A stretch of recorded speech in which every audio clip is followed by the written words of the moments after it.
siapin bahannya sih, tapi saya ngomong aja karena yang saya ingat saya ngomong biar lebih enak gitu. Jadi kalau data-datanya tidak terlalu akurat, ya nanti lihat aja di slide-nya. Sebenarnya adalah jumlah pelabuhan kita banyak sekali. Kita memang ada 34 pelabuhan target kita sebenarnya. Target kita itu ada 34 pelabuhan yang mau kita dan itu sekarang berjalan dengan bagus. Tapi kita kalau dilihat dengan pelabuhan-pelabuhan kecil, tempat penyeludupan itu yang kita tobat-tobat. Ada 1000 sekian pelabuhan lain.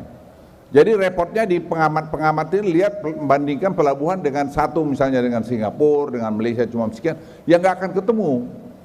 Jadi kita lihat dengan jernih. Itu sebenarnya karantina, kita satukan sekarang karantina. Ya, karantina itu banyak yang nggak suka karantina disatukan. Ini Pak Pahala bilang sama saya, Pak Menko, ini nggak bikin lapor jadi sekarang ya. Mudah-mudahan segera karantina terpusat itu satu, sehingga juga mengurangi kebocoran. Jadi persoalan kita memang ini seperti tadi misalnya ada 5, berapa juta ton nikel penyeludupan. Pak Firly beritahu saya, udah tahu ini Pak, memang saya udah bilang, usut daripada sumbernya, itu tidak susah.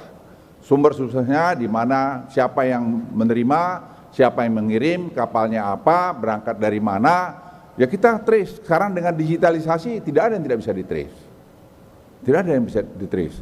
Satgas Laut kita sudah buat untuk tadi penyeludupan, karena negara kita ini jangan lupa negara kepulauan terbesar di dunia. Di Batam saja, di samping kita sudah mengurangi pelabuhan tuh Pak Pahala ya. Kita minta cuma di pelabuhan di Batam itu cuma berapa? Karena pelabuhan kecil-kecil itu juga sumber penyeludupan. Nah kalau Anda lihat slide ini sekarang setelah vakum 5 tahun, Logistic Performance Index kita kembali dirilis oleh World Bank. Saya akan undang nanti World Bank, saya mau tanya di mana kelemahan kita supaya kita tahu diperbaikin. Jangan dibilang aja kita tiba-tiba turun 17 peringkat dari berapa, dari 43 jadi 66, di mana? Tell me. Kita harus transparan semua. We have done this. Kau cari di mana?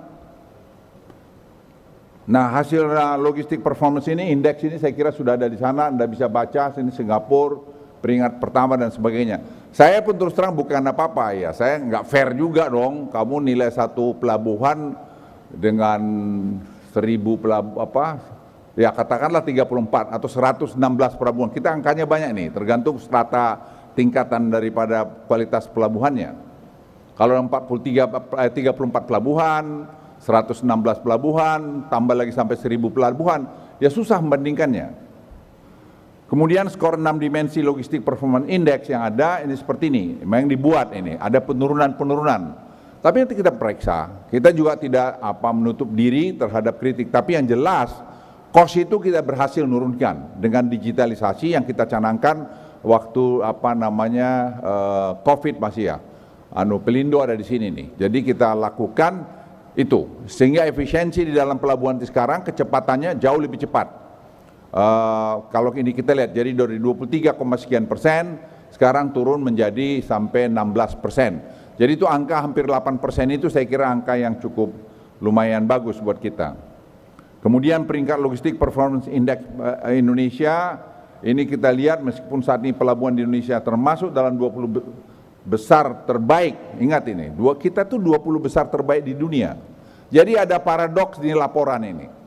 Tapi oke, kita terima aja. Nanti saya akan undang World Bank, saya mau tanya sama Ibu Satu, di mana salah kami, apa yang harus kami perbaikin. Ya kita tidak boleh menutup diri kalau harus ada perbaikan. Jadi kita juga tidak perlu kecil hati mengenai itu.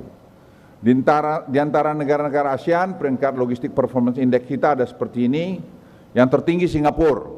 Ya Singapura tertinggi, jumlah penduduknya 6 juta, pelabuhannya cuma 1, ya relatif pasti oke lah. Jadi saya juga tidak setuju kalau orang membandingkan tidak apple to apple. Ya kita harus bandingkan apple to apple juga, apa yang terjadi.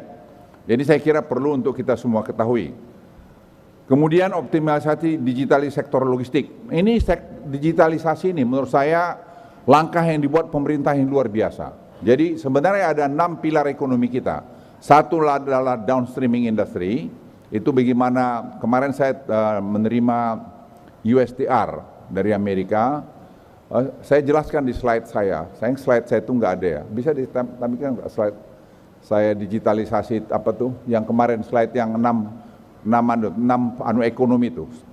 Jadi saya jelaskan bahwa digitalisasi satu, downstreaming satu, dua digitalisasi.